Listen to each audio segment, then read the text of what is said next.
प्रसाद yes Sai जाऊ दे cut करतो लांब होतच की फार वेळ लागतो यार, काय करायचं. हॅलो हा आई बोल. हा नाही सुरू झालं ना जिम. हो सुरू झालं जिम. हो आता काय मस्त. होय हा क्लायंट येणार ना, वाट बघतो ना त्यांची. हो नाही नाही आहे प्रसाद खांडेकरची लाईफ टाईम मेंबरशिप आहे. हो 1 ते 6 जानेवारीची लाईफ टाईम मेंबरशिप आहे त्याची. हो हो हां हां विशाखा. हो नाही लागत सीट बेल्ट. आता काय करणार आता आपण त्याला. हा चाललेत अखंड महाराष्ट्राचे प्रयत्न चालले आहेत त्यासाठी. हो हो हो समीर सुद्धा आला होता. फक्त जिम बघून भारावला एकदम. हो म्हणाला अरे काय जिम आहे आमच्या विरारमध्ये असं काहीच नाही आहे बघायला. हो काहीच नाही. हो एकदम त्रासला एकदम. हो विरक्ती आली त्याला. हो हो म्हणाला तू जिम टाकतोस तर उद्या प्रभाकर मोरे सिनेमा दिग्दर्शित करेल. काही होऊ शकतं या जगात. हो हो काही होऊ शकतं. हो ठीक आहे मी बघतो. हो येतील क्लायंट येतील हळूहळू येतील. हां मग ठेवू मग. हां ठेवतो ठेवू हां हां.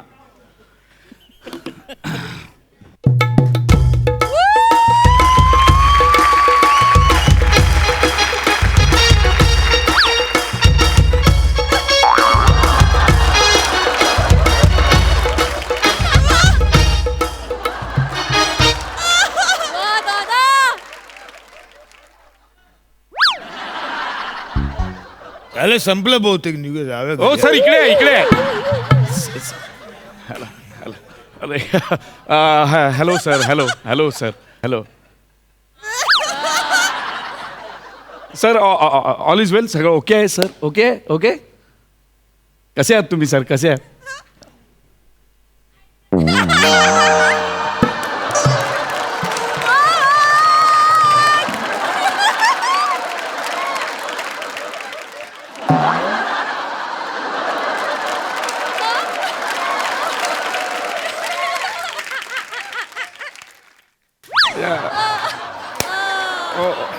हो वेळ तशी आहे सकाळची वेळ आहे काय करणार. बरोबर आहे.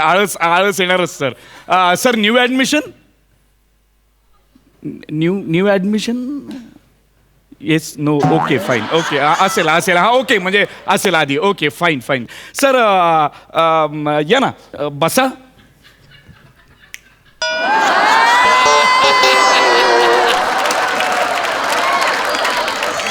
सर काय आहे न्यू ॲडमिशन आहे आपण थोडं फॉर्मॅलिटीज करूया. एक फॉर्म भरून घेऊया म्हणजे तेवढं आपलं काम सुरू होईल. म्हणजे काय झालं. आता फॉर्म पण हो फॉर्म भरून घ्यायला सगळीकडेच भरायला लागतात हल्ली. हो फॉर्म सर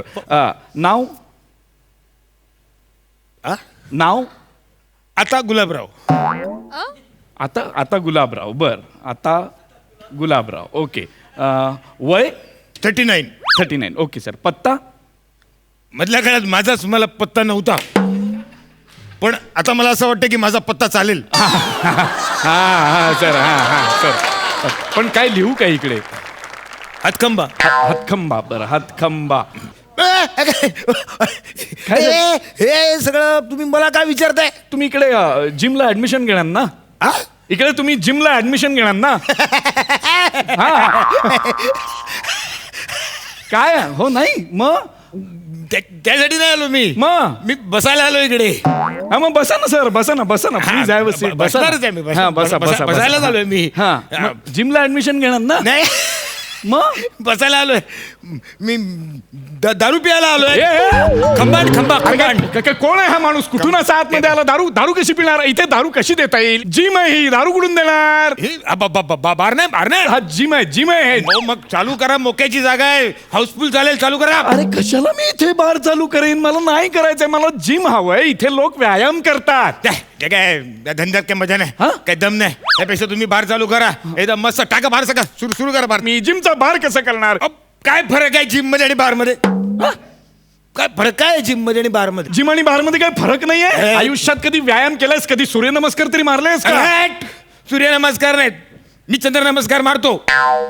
चंद्रनमस्कार म्हणजे तुमच्या सूर्यनमस्कार मध्ये कसं असतं तुम्ही असे खालून वर येता. आमच्या चंद्रनमस्कार मध्ये आम्ही असे वरून डायरेक्ट खाली.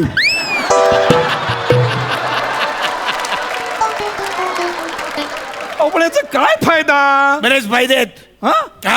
आपल्या नकळत आपण आपल्या घरी पोहोचलेलो असतो सकाळी. डायरेक्ट सूर्य बघतो आपण आपल्या घरी. नाही पण ते असं कसं सूर्य बघून कसं चालेल? नाही हो, इकडे बार नाही टाकू शकत. टाका टाका बार टाका बार टाका. बार आहे माझ्याकडे. हा बार आहे माझ्याकडे. बार आहे? बार आहे. बार आहे. बार आहे. इकडे इकडे इकडे गुलाबराव इकडे. हा बघा इकडे इकडे हा बघा हा बार आहे. ह्याला अशा प्लेट्स लावल्यात. हा बार आम्ही असा उचलतो आणि असा व्यायाम करतो. हा बार मला आवडतो. हा? तो बार वेगळा हा बार वेगळा. हो मग इथे आधी प्लेट लागतात हा. मग उचलतात. आमच्याकडे आधी उचलतात मग प्लेट लागतात. कधी कधी तुमच्याकडे ह्या तुमच्या प्लेट पडतात, आमच्याकडे आम्हीच प्लेट मध्ये पडतो. फरक आहे. हे बघा तुम्ही मला कितीही कन्व्हिन्स केलं ना तरी वडिलांनी मला इकडे सांगितलंय झिमटाक झिमटाक झिमटाक झिमटाक.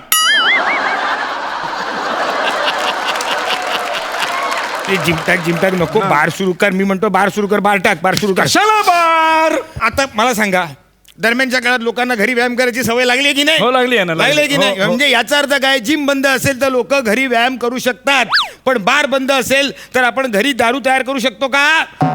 करेक्ट, नाही करू शकत. म्हणून म्हणतोय बार सुरू करा. अहो नाही हो, असा जिमचा बार नाही करता येणार. मी तुम्हाला सांगतो इतकी पिऊ नका गुलाबराव, इतकी पिऊ नका, आजारी पडाल. हट, मी कधीच आजारी पडत नाही. पडलोच तर मी शेजारी पडतो. तुला मी बार आणि जिम मधला फरक नीट समजावून सांगतो. हो. कळलं? हा. तू जिम टाकणार, हा. तुझ्या बाजूला दुसरा कोणतरी एक माणूस नवीन जिम टाकणार. हा. लोक नवीन जिमकडे आकर्षित होणार, तुझ्या जिमकडे कोणी येणार नाही. पण आमच्या बारवाल्यांचं तसं नसतं. बार जरी किती साधा असेल, त्या साध्या बारच्या बाजूला किती पॉश बार टाकला तरी रोजचा गिराईक हा त्याच बारमध्ये येणार. कारण त्या बारमधल्या भिंतींबरोबर त्यांनी त्याचं सुखदुःख शेअर केलेलं असतं, त्या भिंतीने ऐकलेलं असतं, त्या टेबलवर त्याची आस्था असते, त्याचं प्रेम असतं, त्या ग्लासाबरोबर त्याचे ऋणानुबंध जुळलेले काय असतात. जुळलेले असतात? ऋणानुबंध ऋणानुबंध जुळलेले असतात. त्या वेटर बरोबर त्याची एक आस्था अशी जोडलेली असते. तो आणि विशेष म्हणजे सगळ्यात जास्त आणि महत्वाचं म्हणजे त्या टॉयलेट बरोबर त्याचा विषय जिव्हाळा असतो. त्यामुळे कुठलाही माणूस तो परत त्याच बारमध्ये येणार, दुसरीकडे जाणार नाही. त्याला सांगितलं ना टाईट झालेल्या माणसाने अण्णाला की बाबा आज पैसा कमी आहे, कल दे दूंगा, तर अण्णा काय बोलत नाही, म्हणतो ठीक आहे कल अण्णा. त्याला माहिती असतो परत फिरून तो तिकडेच येणार. जीवनाचा रेटा तो त्या घोटात विसरून जातो, म्हणून तो तिथे येतो. म्हणून म्हटलं बार टाक. फायदा तोटा नाही कळत नाही हो. म्हणजे मी टाकेन सुद्धा. आता तुम्ही एवढं तत्वज्ञान दिलं की मला असं वाटायला लागलं बारच टाकावं. धंदा कसा होणार? पण धंदा होणार ना. होईल धंदा. म्हणजे काय? किती होईल? तुम्हाला तुम्हाला सांगतो, आपला 26 डिसेंबर ते 7 जानेवारीमध्ये बार चालतात की जिम चालतात? बार चालतात. करेक्ट. 1.5-2 करोडचा धंदा. 1.5-2 करोड एवढ्याच्या स्पॅन मध्ये 1.5-2 करोड मिळतील? हा मग पण 1.5 करोड नक्की मिळणार. पण मग हे सगळं रिनोव्हेट करावं लागेल ना? काही गरज नाही, आहे तसंच आहे सगळं. असंच जिमचा फील ठेवायचा, म्हणजे दिसायला जिम, बसायला बार. आणि बारचं नाव ठरलेलं आहे काय? Gym bar. जिम्बार. हा, उद्घाटनाला आपण म्युझिक पण वाजवायचं. जिम बार बार, जिम बार बार, जिम बार बार, जिम बार बार, जिम बार बार, जिम बार